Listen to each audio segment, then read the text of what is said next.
Thank you for joining us tonight. We're excited to have you with us.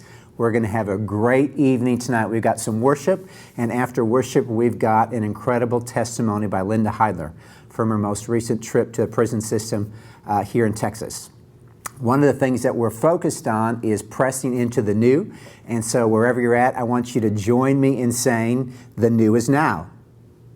One of the things that just came out today that we want to make sure that you are aware of or a part of is the new prayer focus that Chuck had been talking about, a 21-day prayer focus. I'm old school. I print it off and do it that way, but we'll have it on the website. We'll be sending it out through social media. But we want you to step into that, 21 days to step forward into the new.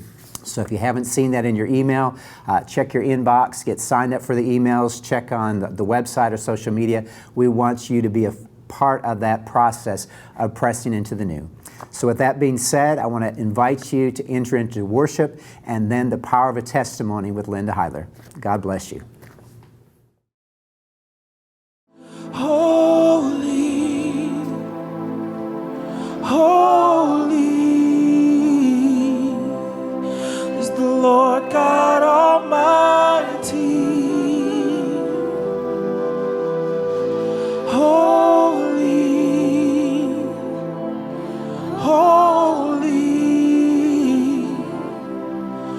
is the Lord God Almighty.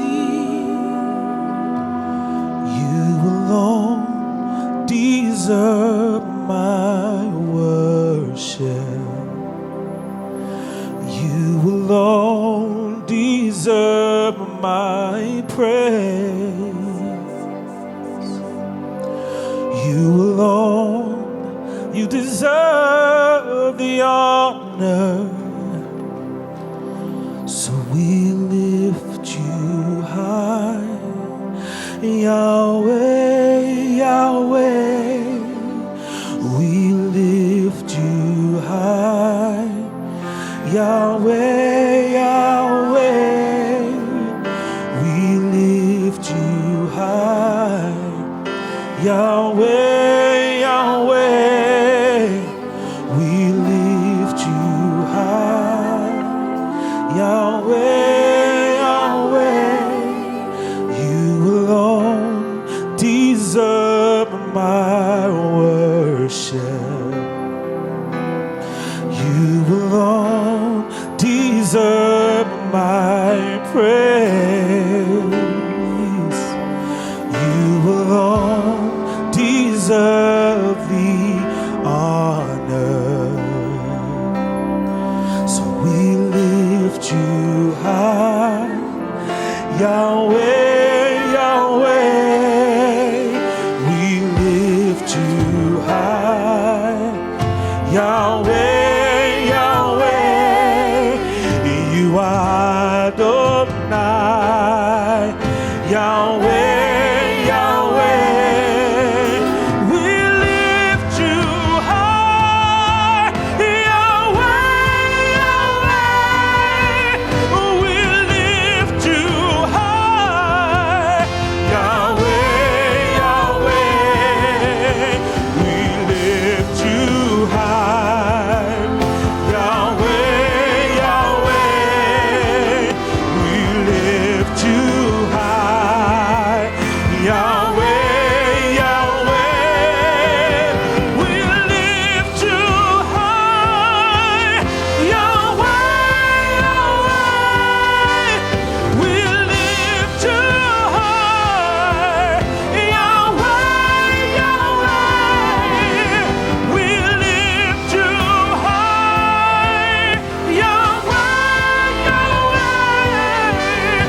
deserve my praise. You alone deserve the honor. So I lift you high, Yahweh, Yahweh. I lift you high, Yahweh, Yahweh. You are Adonai, Yahweh, Yahweh. You are Lord Most High, Yahweh, Yahweh. We will ever worship Yahweh, Yahweh. We never tire of worshiping you, Yahweh, Yahweh. We see you anew, Yahweh, Yahweh. You open new ways, Yahweh, Yahweh. You change our eyes, Yahweh, Yahweh. So we lift you high, Yahweh, Yahweh. We lift you high,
Well, hello again. This is Linda Heidler coming to you from the Global Sphere Center.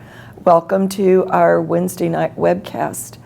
As many of you know, I was able to go back to the Polunsky Unit prison in Livingston, Texas, and I was able to be interviewed on the radio and take part in their Sunday service this last Sunday. And I want to thank all of you for the emails and the phone calls and the text messages. So many people let me know they were praying for me and just praying for how things would go. It was really wonderful. I want to start off, though, by saying this has really been a life-changing experience for me. And there have been a lot of things that have had to shift in me to be able to step into this door that the Lord has opened. The first was when the invitation was given to come, and I really didn't want to go.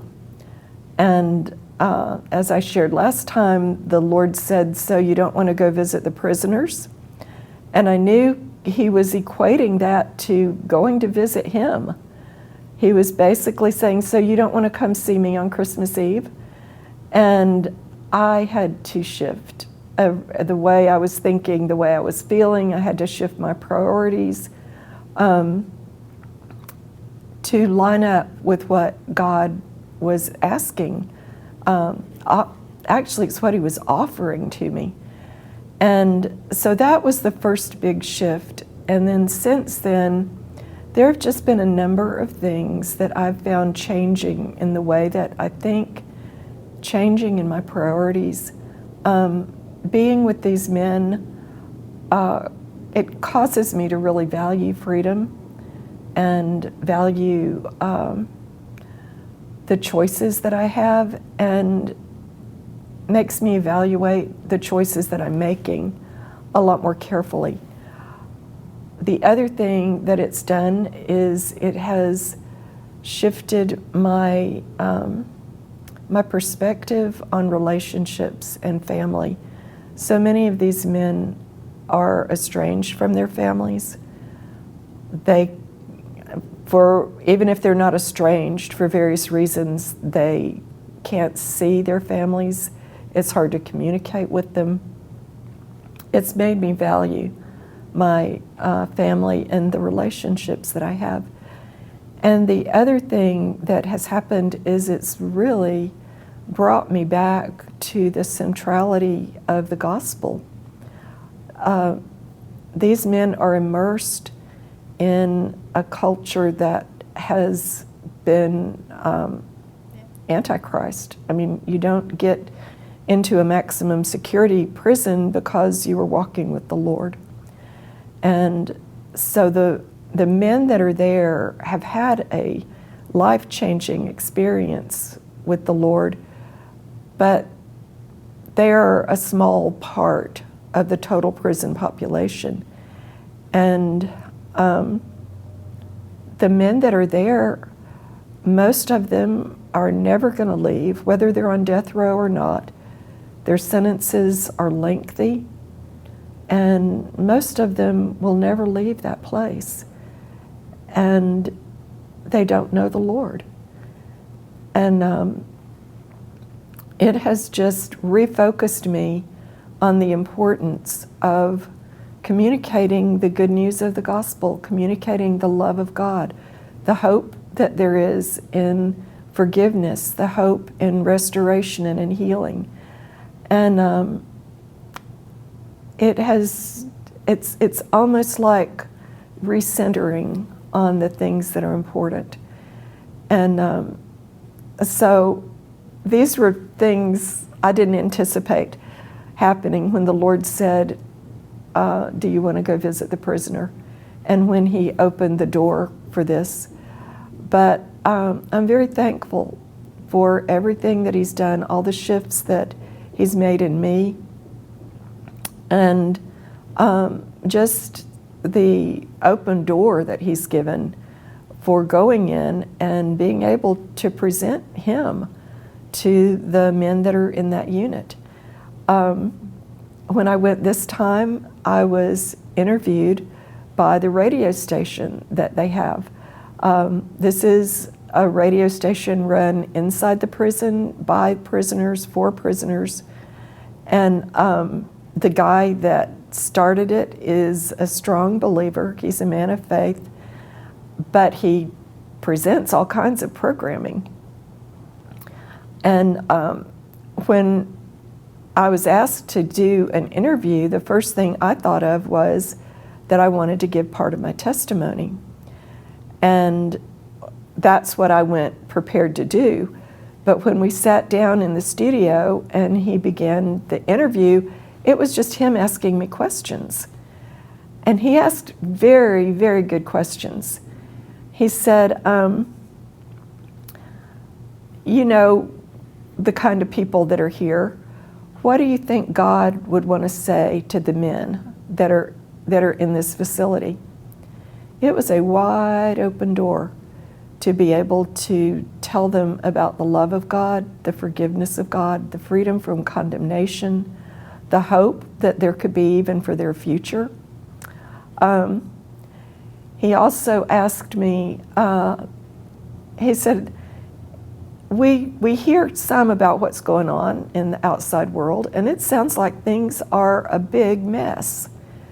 And he said, it gets messy in here sometimes. And a lot of the guys are asking, so if there really is a loving God, why is all this going on? Why isn't he doing something about it? And again, it was a wide open door to talk about free will, to talk about the choices people make, to talk about how if you have rejected God and you've basically told God, I don't want anything to do with you, I want to go live my own life my own way, then it's a little hard for you to say, well, wait a minute, where's the loving God in all of this? And it was an opportunity to say, God's not the only factor involved here. There is a devil. There is a very real devil who hates us, whose goal is to kill, to steal, to destroy, who doesn't know how to do anything else but lie and deceive. And there are demons that inflict terrible things on people, that influence people. And I said, so you've got more than just a loving God in the mix of what's going on, but the good news is there is a loving God who can come to your aid, who can do something about it if you ask him, if you walk with him, if you have relationship with him, then he most definitely is there for you. So it was just a great interview. I really appreciated the way he asked the questions that he did, and very easy to talk to. Just a really great man. He's doing a good work there in the prison. And so we finished the interview, and I thought, you know, I really wanted to give my testimony, and felt like that was really what the Lord put on my heart to share about when I went down there. So when he finished the interview, I said, I have a favor. I had really wanted to give part of my testimony. Could we still do that? And he said, oh, absolutely. So he started the recording again, and he said, you just go ahead and you talk. You just say what you came to say. And the part of my testimony that I really wanted to share with these men was about how the Lord had healed me and delivered me after being sexually abused as a child. And I talked to my son-in-law, Russell, the chaplain there, and asked if that would be appropriate, if that would be okay to talk about. And he felt like it would. And I wanted to give that testimony because I knew some of the men in there were in there because they were sex offenders, because they had abused and molested, violated people sexually. And I also knew some of them had been sexually abused as children, as adults. Even though they're men still suffer from sexual abuse. And I just felt like my testimony would give hope to both groups. It didn't matter if you were the offender or if you were the victim. It was a testimony of hope. And so I told about the process that the Lord took me through, first of forgiving my father, and then for actually coming to love my father, being reconciled to my father, and then how the Lord, in a moment of ministry time, gave to me, just imparted to me, a lot of the things he wanted me to have received from my father. You know, if you grow up with an abusive father and then you're healed and restored and reconciled to him, that's wonderful, that's miraculous. But there were still a lot of things in your childhood that you missed out on by not having a godly father. And so that's what the Lord said. There were things that I wanted you to receive growing up that you would have gotten from a godly father, and your father was just not able to give those to you. But he said, I want to give them to you right now. And just in a time of ministry, he began to impart to me things like unconditional love, things like security, feeling cherished, feeling protected, feeling affirmed and encouraged, just one after another. And the way he did it was so unique. I had a vision of this ball of fire that was about the size of a softball, and he would say, here's some unconditional love, and I would feel it just like explode inside of me, and I would think, oh, that's what that feels like. And I knew I got it. And he did that with just thing after thing after thing. And when I got up off the floor, I knew I was changed. I knew he had given me things that he had wanted me to have all my life. And it was like I had grown up with him. It was miraculous. And I knew that that testimony would give hope to some of the men there who had been sexually abused and who had not been restored, who didn't know they could be restored. And that they would, my hope was they would turn to God and say, hey, I want that too. You did that for her, you can do that for me. I also knew that there were the perpetrators who would be listening, and I wanted to give them hope that God could restore their victims, that they didn't have to carry the weight of guilt or condemnation over what they had done, but they could trust that God would restore anybody who would call out to him, anybody who was willing to go to him. He had healing, deliverance, and restoration available to him. And I also wanted them to know that God had a way of restoration for them, that because they had been sex offenders did not mean God was done with them, didn't mean God had written them off. God's heart was still for them. God still had a way of restoration, redemption for their lives. And so whether someone had been abused or whether they were the abuser, God was there for them, and God could bring healing and bring restoration to them.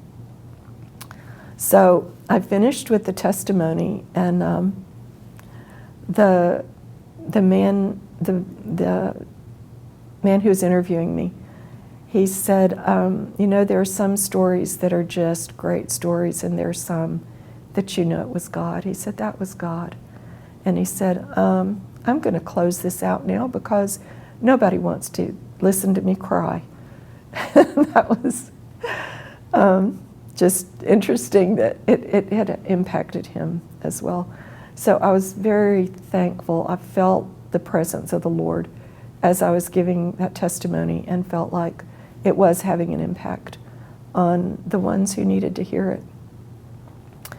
And so we have a video clip about this radio station that will give you sort of a picture of some of what's going on in this prison.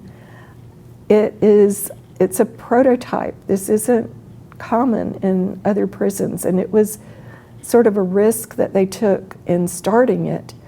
But we can play this video clip, but in it you'll hear the impact that this radio station is having on the lives of the men in this prison.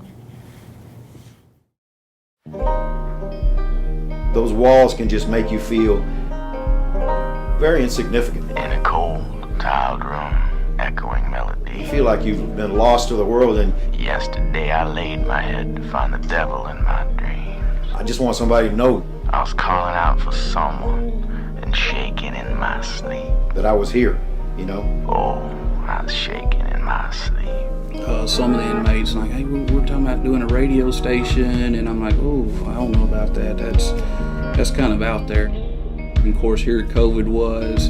You walk around and you see how everybody's isolated, and you know they're not able to go to services. You know they're not able to do the things that they need to do. We're not able to rec.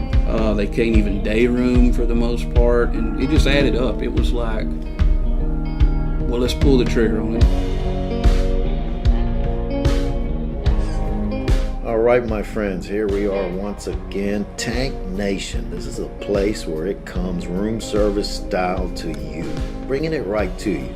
Don't have to worry about a lay-in, don't have to worry about permission. This comes one way to you, and then you write back and we interact. That's the coolest thing about this community here. I hope you're doing good. The radio station seemed to draw everybody. It was like a magnet for everybody that wanted to get this stuff off their chest. The first show was we started a segment called Straight Talk. And what it is I take a digital recorder out and I'll go out on the sidewalk or in the gyms or during different programs and I'll grab an offender, and it's totally unscripted. You know, one of the guys, there was a sound man here, we talked to him about how do you explain to your daughter that's like 5 years old that you'll never ever see her in any other setting but this. Just when you hear some of these stories of how the guys relay that information, you had a lot of guys coming down here saying, you know, I didn't know that anybody else was going through that. And we built from there. I mean, we started putting messages. Every week I would put a message on of where we were at with COVID. Hey, your building is racked up for this reason. That's probably why this is one of the first big giant units like this to meet that rate, is because we were just able to reach so many people peer to peer. It's very eclectic. They have, if you could think of anything that could be on the radio station, they cover it all. Freedom Radio, The Take, Cruising Control, The Smooth Groove, The Traffic Jam, The Classic Lounge, Chatter, The Anointed Rap Movement, Dirt Road Radio. Let's talk about it. Tales from the Pit. The metal show is my favorite. You know, I mean, that's just from day one. I can request songs that my mom used to sing, like Carpenters or, you know, and that brings back those memories, you know, and then of course I'll cry like a baby and think of mama, or I can listen to, you know, any of it. You know, the Christian music definitely, which is more about hope and loss and, you know, there's things you can relate to. Just small things. You think you have to put some real elaborate program together or come up with some great thought out thing, and it's just you know, we do a small thing on there where just everywhere between a song I might say something like, you know, hey you, yeah, I'm talking just to you. You know. Jesus loves you, okay? No one heard that, just you. And they say you can sit on the pod and you'll see guys look around and they'll be lifting their hands, you know, thank God.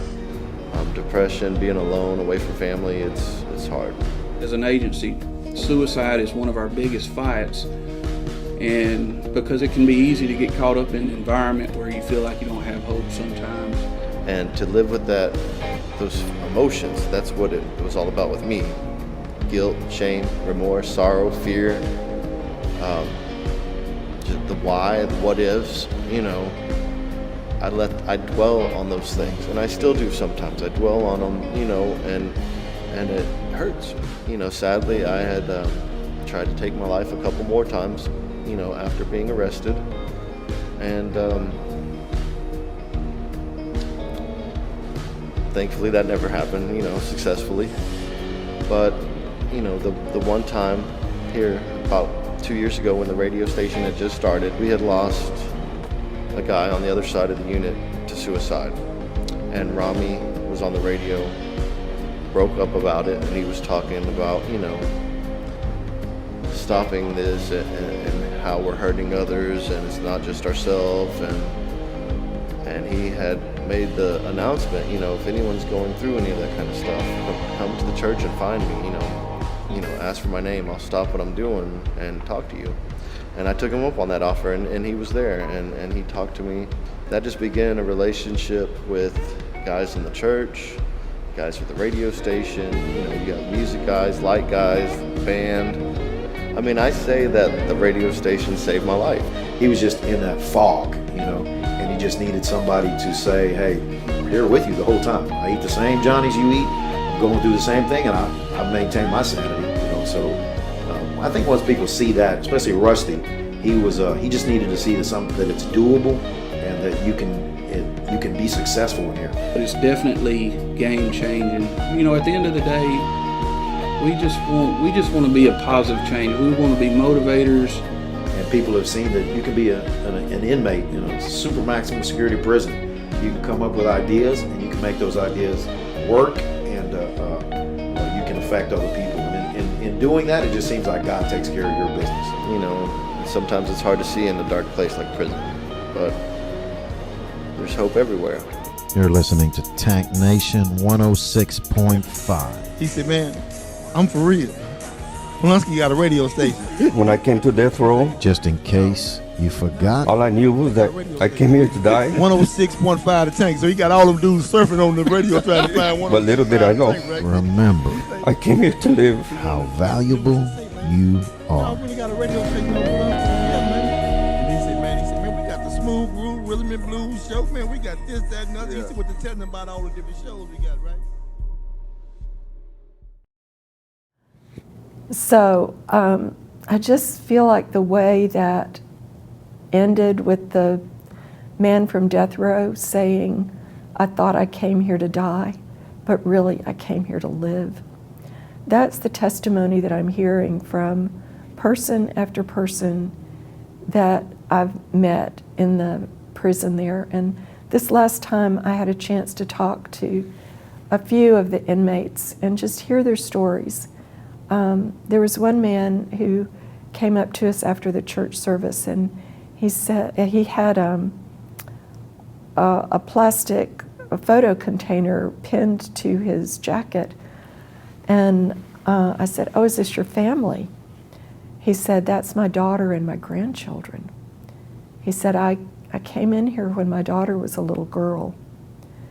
And when she was a teenager, she cut off communication with me, and she wanted nothing more to do with a dad who was in prison. And he said for years we had no communication, and I would continually reach out to her. He said after I got in here, I really got my life right with the Lord, and I would write to her and tell her how my life had changed. And he said, for years, I never heard anything back. And he said, I took 2 years and I just interceded for my daughter that she would come to know the Lord. And he said, after 2 years, I got a letter from her, and she said, Dad, I've given my life to Jesus, and I want to come see you. And so he said, since then, we've been restored, and now she's married, and now he has grandchildren that he will never get to see grow up. She sends pictures, and they can have phone calls. I don't know if they live close enough to come and visit, but still his testimony is of how God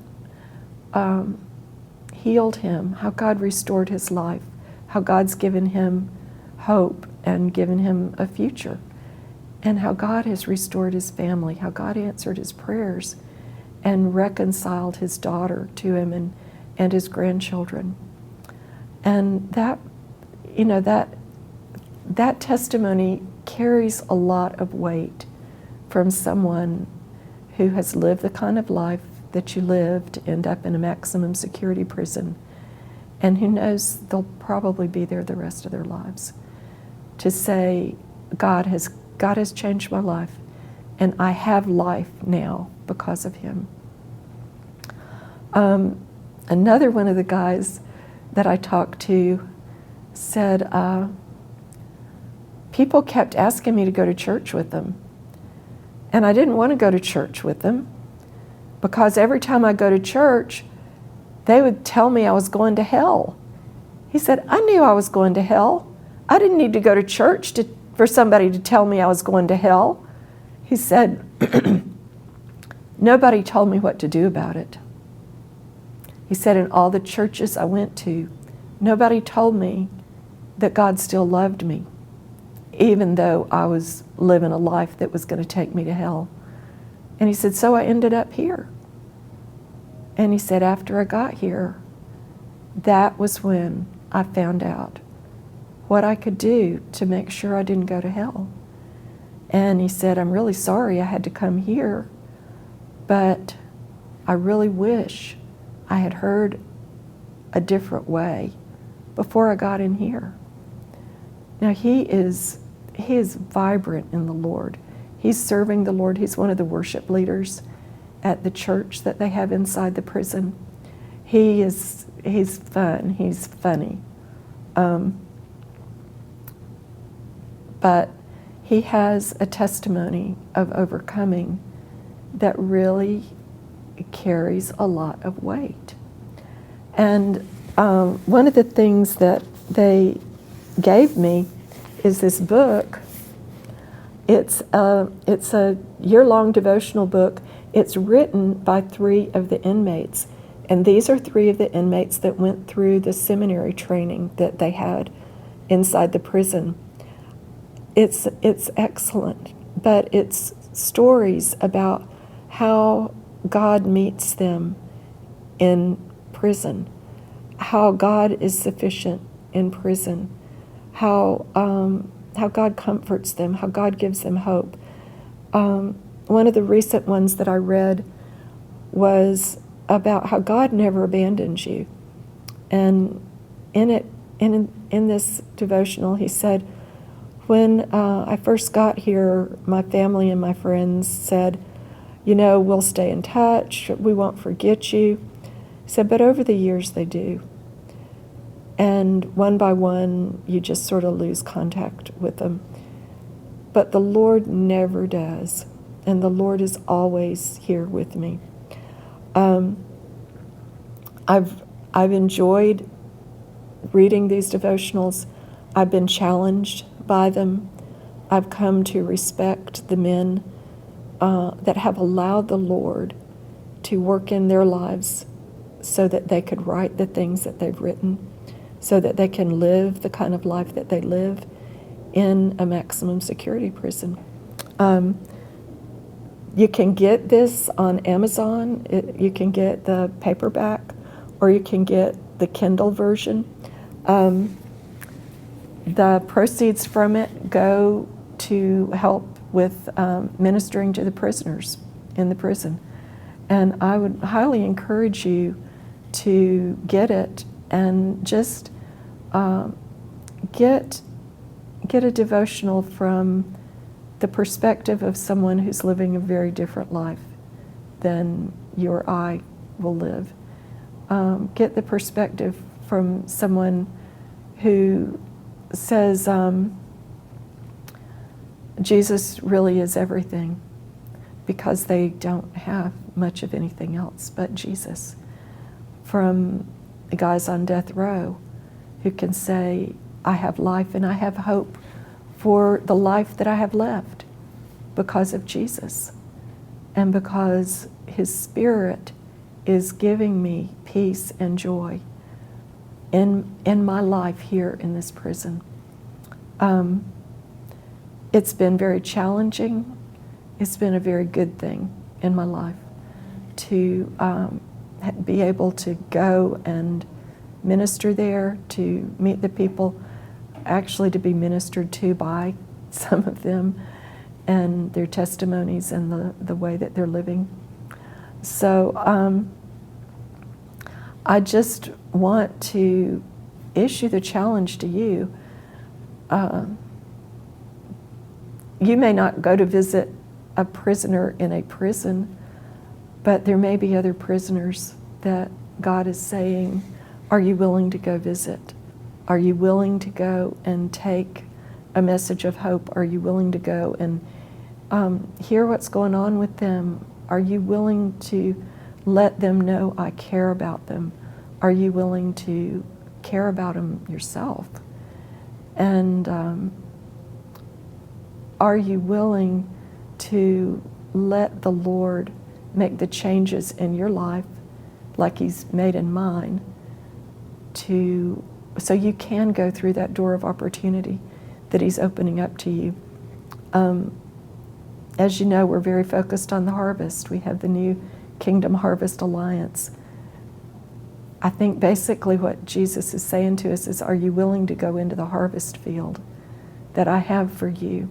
Are you willing to shift your priorities? Are you willing to shift your message?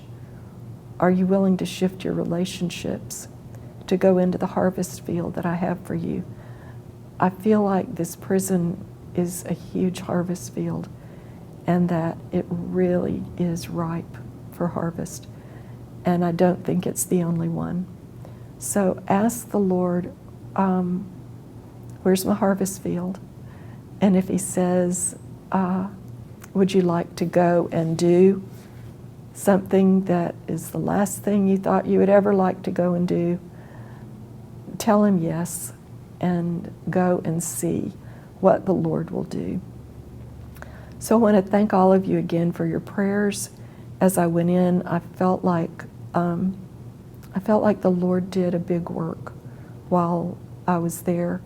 And as a matter of fact, I even talked to Russell, my son-in-law, last night, and he said they were getting lots of comments about the testimony and how it administered to people. Pray for those that need to have the Lord restore them, that they will seek out they call them field workers, who are the inmates that are the chaplain's assistants, that they'll seek out the ones that they know they can go to and that they can receive everything the Lord has for them. But bless you. I hope that this has been a blessing to you. Continue to pray for the men in the Polunsky unit and for the next open door that God will bring. Good evening. Have a good night.